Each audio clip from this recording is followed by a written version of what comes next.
Hi guys, मैं कुशल हूँ Eicher Bhopal से और आज हम सिग्नल्स एंड सिस्टम्स कोर्स का मॉड्यूल 9.6 देखेंगे, जिसमें हम फोरियर सीरीज के कुछ एग्जांपल्स देखेंगे कि अगर एक गिवन पीरियोडिक सिग्नल है तो आप फोरियर सीरीज के प्रॉपर्टीज यूज करके किस तरीके से उसका फोरियर सीरीज कोएफिशिएंट्स कैलकुलेट कर सकते हैं। तो आज है मॉड्यूल 9.6।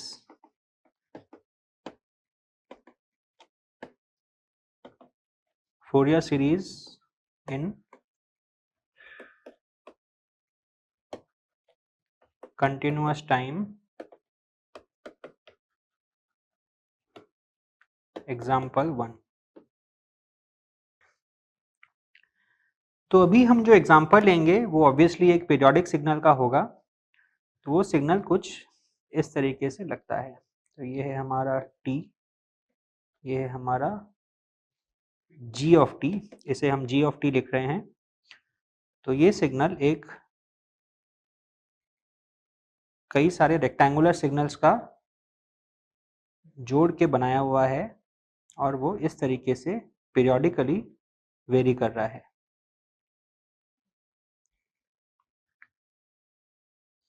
ये लाइंस ऑल्दो एकदम सीधे नहीं है, पर आप एज्यूम कर सकते हैं कि ये सारे लाइंस एक्चुअली में स्ट्रेट हैं।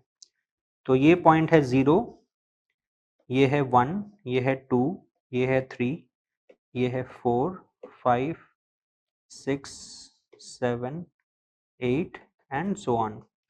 उसी तरीके से यहाँ है -1, -2, -3, -4, -5, -6 एंड सो ऑन। तो आप देख सकते हैं कि ऑब्वियसली ये जो सिग्नल है ये पीरियोडिक है, और अगर मैं आपसे पूछूं कि इस सिग्नल का पीरियड कितना है तो आप कैसे निकालेंगे? आपको देखना है कि ये जो एक्सप्रेशन है g plus capital T equal to G of T, ये किस कैपिटल T के लिए होल्ड कर रहा है। तो यहाँ पे अगर आप इस सिग्नल को अगर ध्यान से देखें तो आप ये देख सकते हैं कि जो हमारा सिग्नल है उसका पीरियड है इतना, यानी कि फ्रॉम 0 to 4, यानी कि जो कैपिटल T है हमारे सिग्नल के लिए है वो है t इक्वल टू 4। तो इसका आपको अगर फोरियर सीरीज कंप्यूट करना हो तो आप दो तरीके से कर सकते हैं। पहला तो ये है कि आप डायरेक्टली फोरियर सीरीज का एक्सप्रेशन यूज कर सकते हैं, जो कि बहुत आसान है यूज करना इस पर्टिकुलर केस के लिए, और हम वो करके भी देखेंगे। और दूसरा तरीका ये है कि आपके पास अगर कोई नॉन पीरियोडिक सिग्नल है जिसका फोरियर सीरीज कोएफिशिएंट आप ऑलरेडी जानते हैं, और अगर उस सिग्नल को ट्रांसफॉर्म करके आप ऐसा बना सकते हैं, तो फिर आप फोरियर सीरीज के जो प्रॉपर्टीज हैं उनको यूज करके भी आप इसका फोरियर सीरीज कोएफिशिएंट आप निकाल सकते हैं। तो वो कौन सा सिग्नल हो सकता है जिसका हमें फोरियर सीरीज कोएफिशिएंट ऑलरेडी पता है? तो यहाँ पे आप अगर देखें कि ये जो सिग्नल है ये एसेंशियली एक रेक्टेंगुलर पल्स ट्रेन है, और इसी टाइप का एग्जांपल हमने पहले एक मॉड्यूल में देखा था। वो था इस तरह का, ये t है, इसको हम x ऑफ t लिख सकते हैं। वो था इस तरह का rectangular pulse train from -t1 to t1, ये t/2, और फिर से वो सिग्नल अपने आप को रिपीट कर रहा है, और इसकी जो पीरियोडिसिटी है वो है कैपिटल T। वैसे ही लेफ्ट साइड में -t, -2t and so on. तो ये जो हमारा सिग्नल था इसकी जो मैग्नीट्यूड थी वो 1 थी। तो अगर आप इस सिग्नल को अगर आप ट्रांसफॉर्म करके कुछ इसमें ऑपरेशन करके अगर आप GT में कन्वर्ट करना चाहते हैं तो वो किस तरह का हो सकता है? तो सबसे पहले तो आपको क्या करना पड़ेगा कि जो हमारा जो T1 है और T/2 है, ये दोनों आर्बिट्ररी वेरिएबल्स हैं। सबसे पहले आपको इन वेरिएबल्स को इस तरीके से चूज करना पड़ेगा ताकि आपका ये सिग्नल और ये सिग्नल में थोड़ा बहुत ओवरलैप होने लगे। और दूसरी बात क्या है कि जो x ऑफ t है उसमें जो रेक्टेंगुलर पल्स है वो -t1 से t1 तक है, लेकिन यहाँ पे जो रेक्टेंगुलर पल्स है वो 0 से 2 के बीच में है, यानी कि आपको इस सिग्नल को थोड़ा सा शिफ्ट भी करना पड़ेगा। तो शिफ्ट कितने से करेंगे? शिफ्ट इतना करेंगे कि आपका जो ये लेफ्ट साइड का जो लाइन है ये आपका एग्जैक्टली 0 पॉइंट पे आ जाए। तो आप इस सिग्नल को अगर शिफ्ट करते हैं, अगर आप इसे x of t minus t1 से अगर शिफ्ट करते हैं तो क्या होगा, ये जो पॉइंट है ये आपका यहां पे आ जाएगा, और जो ये वाला पॉइंट है, जो t1 पे जो पॉइंट था, वो आपका आगे बढ़ के वो 2t1 पे आ जाएगा। और यहां पे आप देख सकते हैं कि जो g ऑफ t का जो रेक्टेंगुलर पल्स है वो 0 से लेके 2 तक है, यानी कि आपका जो 2t1 है that should be equal to 2, यानी कि आपको लेना पड़ेगा t1 इज इक्वल टू 1। फिर से मैं समझा दूं कि जो x ऑफ t है उसको अगर आप ऐसे ट्रांसफॉर्म करेंगे x of t minus t1, तो आपका ये जो सिग्नल है ये t1 अमाउंट से आगे की तरफ शिफ्ट हो जाएगा। तो क्या होगा, ये जो माइनस t1 पे जो पॉइंट था वो आगे शिफ्ट होके 0 पे आ जाएगा, और जो t1 पे पॉइंट था वो आगे शिफ्ट होके 2t1 पे आ जाएगा। तो आपका g ऑफ t जो है वो 0 से 2 तक है, यानी कि जो 2t1 है उसे इक्वल टू 2 होना पड़ेगा, जिससे हमें मिलता है t1 इक्वल टू 1। और ये कैपिटल T की वैल्यू क्या होगी? कैपिटल T की वैल्यू होगी जो हमारा g का पीरियड है, जो कि हम जानते हैं है t इक्वल टू कैपिटल 4। तो अभी हमने x को t1 से शिफ्ट करके आगे बढ़ा दिया, पर अब एक और चेंज करना है कि यहाँ पे जो हमारा g है ये पॉजिटिव नेगेटिव में वेरी कर रहा है, और जो इसका मैग्नीट्यूड है वो है हाफ और माइनस हाफ। तो अब हम 1 से इस हाफ और माइनस हाफ में कैसे आ सकते हैं? हम अगर इसे शिफ्ट करके अगर हाफ से अगर सब्ट्रैक्ट कर दें तो हमारा सिग्नल नीचे की तरफ शिफ्ट हो जाएगा, और हमारा x of t exactly equal to g of t हो जाएगा। यानी कि यहां पे हम अगर माइनस हाफ अगर कर देते हैं, so this will be exactly equal to g of t। और हमें ऑलरेडी पता है कि x ऑफ t का फूरियर सीरीज कोएफिशिएंट क्या होगा। तो x ऑफ t के जो फूरियर सीरीज कोएफिशिएंट हैं उसे हम अगर लिखते हैं a के, और g ऑफ t के फूरियर सीरीज कोएफिशिएंट को हम अगर लिखते हैं b के, तो हम ये ऑलरेडी जानते हैं कि जो a के है that is equal to sine of pi k by 2 divided by k pi. ये हमने पहले एक मॉड्यूल में इसे डिराइव किया था, तो आप उसे देख के आप ये पता लगा सकते हैं और चेक कर सकते हैं कि ये सही है कि नहीं। तो अब इस AK को यूज करके हम BK को कैसे निकालेंगे? फूरियर सीरीज की प्रॉपर्टी यूज करके। तो हम जब किसी सिग्नल को अगर टाइम डोमेन में अगर शिफ्ट करते हैं, तो फूरियर सीरीज डोमेन में क्या होता है कि वो कोएफिशिएंट एक फेजर से मल्टीप्लाई हो जाता है। तो वो फेजर क्या होगा? वो होगा BK is equal to sine of pi k by 2 divided by k pi into a phasor which is e power minus j k pi by 2।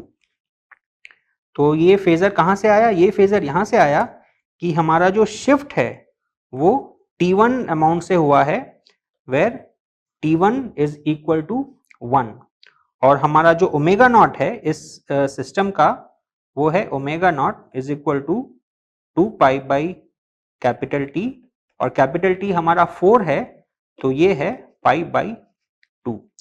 और हम ये जानते हैं कि अगर हम x को अगर t1 से अगर शिफ्ट करते हैं तो उसका कोएफिशिएंट हो जाता है ak into e power minus j k omega not t1।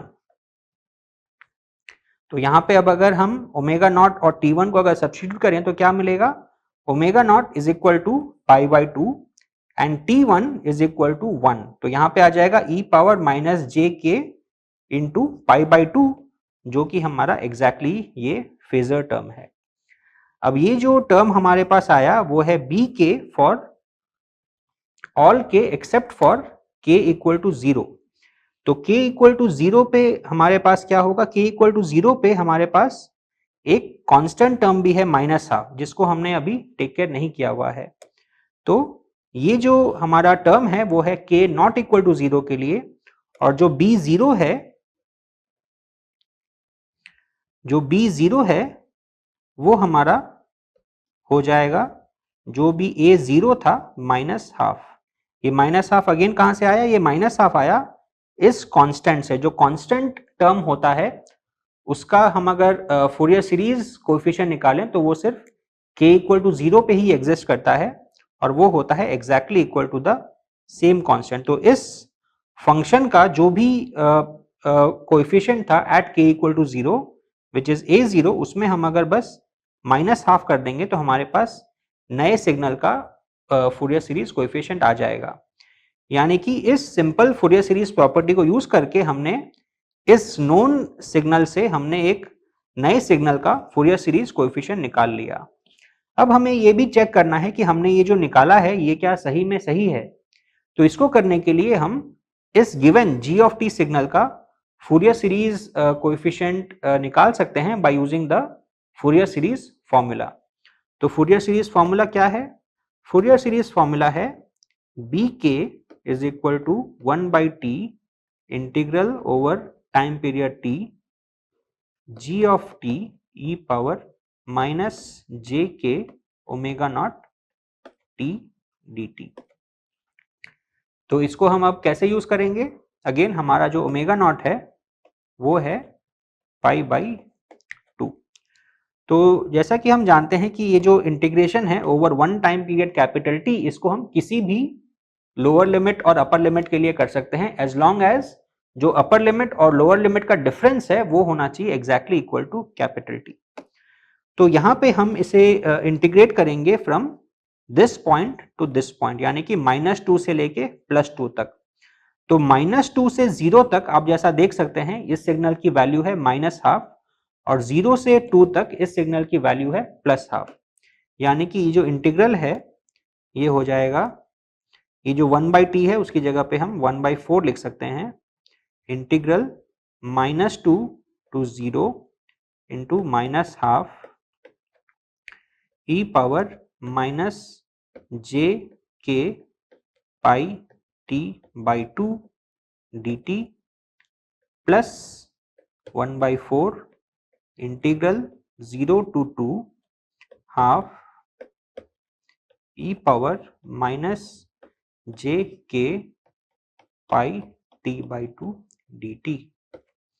तो ये अगेन -12 और +12 दोनों ही हमारे कांस्टेंट्स हैं, तो ये दोनों इंटीग्रल के बाहर चले जाएंगे। तो ये हो जाएगा -1/8 इंटू दिस इंटीग्रल। तो इसे हम अगर इंटीग्रेट करेंगे ओवर टाइम तो ये हमारे पास आएगा divided by minus j k पाई/2 इंटू 1 माइनस ई पावर माइनस जे के पाई। ये कहां से आया? ये जो हमारा इंटीग्रल है इसका इंटीग्रल क्या होगा? This same term divided by this term, और फिर इस टर्म में हम अगर अपर लिमिट 0 सब्स्टिट्यूट करेंगे तो हमारे पास 1 आ जाएगा, और इस टर्म में हम अगर -2 सब्स्टिट्यूट करेंगे तो हमारे पास ये टर्म आ जाएगा, यहाँ पे माइनस नहीं होगा। ओके, और फिर प्लस 1/8, 1/8 कहां से आया? 1/4 into 1/2, 1/8 into again divided by minus j k पाई/2 into e power minus j k पाई-1। अगेन ये कहां से आया? इस टर्म का जो इंटीग्रल है वो होगा एग्जैक्टली ये same term divided by this coefficient minus j k पाई/2, और फिर इस टर्म में हम जब 2 सब्स्टिट्यूट करेंगे तो वो 2 और ये 2 कैंसिल होके बच जाएगा ई पावर माइनस जे के पाई, और जब यहाँ पे जब 0 सब्स्टिट्यूट करेंगे तो हमारे पास आ जाएगा 1। तो अब हमने दोनों को इंटीग्रेट करके ये रिजल्ट निकाल लिया है। अब यहाँ पे देखिए ये जो डिनोमिनेटर है और यहाँ जो डिनोमिनेटर है दोनों एग्जैक्टली सेम है, तो इन दोनों को हम बड़ी आसानी से ऐड कर सकते हैं। और हम अगर इसे ऐड करेंगे तो हमारे पास आएगा 1/j 4k pi into 2 minus e power j k pi minus e power minus j k pi. ये कैसे आया? यहाँ जो माइनस साइन था और यहाँ जो माइनस साइन था वो कैंसिल होके प्लस हो गया, ये जो माइनस साइन था वो यहाँ पे आके माइनस हो गया, तो माइनस माइनस इज प्लस, तो 1 + 1 इज इक्वल टू 2। और यहाँ जो माइनस साइन है वो यहाँ आ गया, फिर ये माइनस साइन इससे मल्टीप्लाई होके हमारे पास ये वाला टर्म आ गया।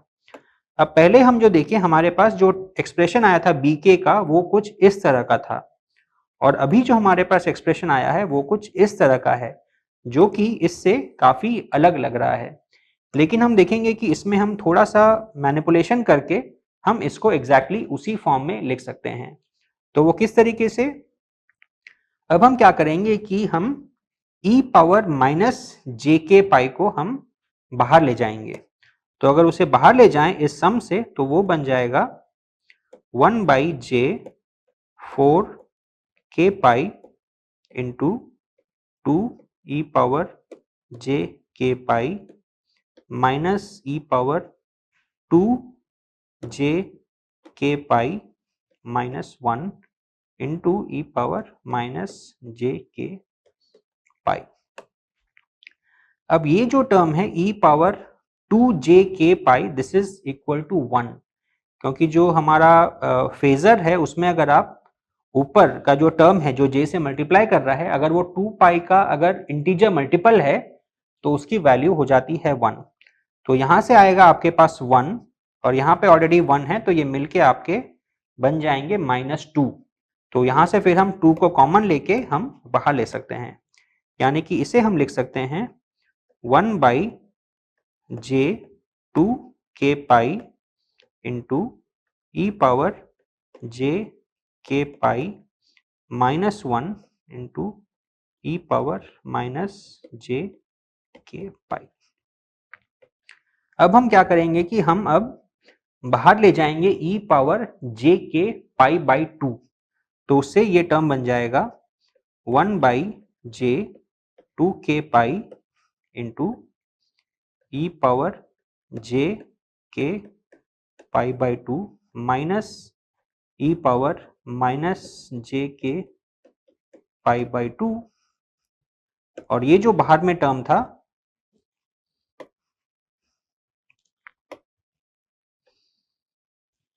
उसकी जगह पे हम लिख सकते हैं e power minus j k pi by 2। तो अब ये जो टर्म है ये क्या है? इसे हम अब अगर इस 2j को हम अगर अंदर ले जाएं, इसे हम अगर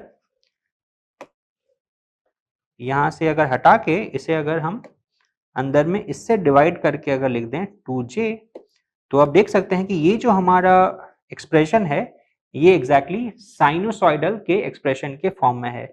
तो ये function is equal to sine of k pi by 2, यानी कि this is equal to sine of k pi by 2 divided by k pi into e power minus j k pi by 2, और जो कि आप देख सकते हैं is exactly same as this expression. तो हमने अभी क्या किया, इस एग्जाम्पल में हमने दो अलग अलग तरह के प्रोसेस लगाए। सबसे पहले हमने देखा कि हमारे पास एक नोन सिग्नल था जिसका फूरियर सीरीज कोएफिशिएंट हमें पता था, उसे इस तरीके से शिफ्ट करके हमने और फूरियर सीरीज के प्रॉपर्टीज को यूज करके हमने जो रिजल्टेंट सिग्नल है उसका हमने फूरियर सीरीज कोएफिशिएंट निकाल लिया।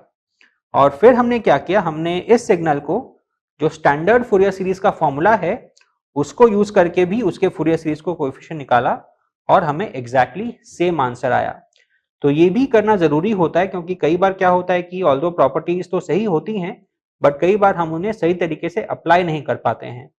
तो प्रॉपर्टीज को किस तरीके से सही तरीके से अप्लाई करना है उसको अच्छे से समझने के लिए, उसको अपने अंदर एब्जॉर्ब करने के लिए ये जरूरी है कि हम एक प्रॉब्लम को 2-3 अलग अलग तरीके से सॉल्व करें और इंश्योर करें कि जो रिजल्ट आ रहा है वो एग्जैक्टली सेम है।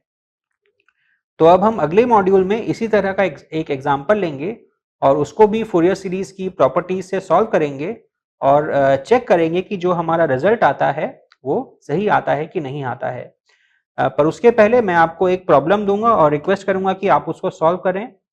आपको याद होगा पहले एक मॉड्यूल में हमने जब फूरियर सीरीज के प्रॉपर्टीज के बारे में जाना था तो हमने देखा था कि अगर हमारा जो गिवन पीरियोडिक सिग्नल है अगर वो इवन है, इवन का मतलब क्या होता है कि x of t is equal to x of minus T, तो उस केस में जो फूरियर सीरीज कोएफिशिएंट्स होते हैं वो भी इवन होते हैं। यानी कि अगर आप k की जगह अगर माइनस के लिख दें तो आपके पास एग्जैक्टली सेम रिजल्ट आना चाहिए। तो यहां पे अगर आप इस g ऑफ t को अगर देखें तो ये g of t signal even है या ऑड है? ये सिग्नल हमारा ऑड है। तो जैसे इवन सिग्नल के लिए वो प्रॉपर्टी होती है वैसे ही ऑड सिग्नल के लिए प्रॉपर्टी होती है कि हमारा bk should be equal to b minus of b of minus K, यानी कि सिंस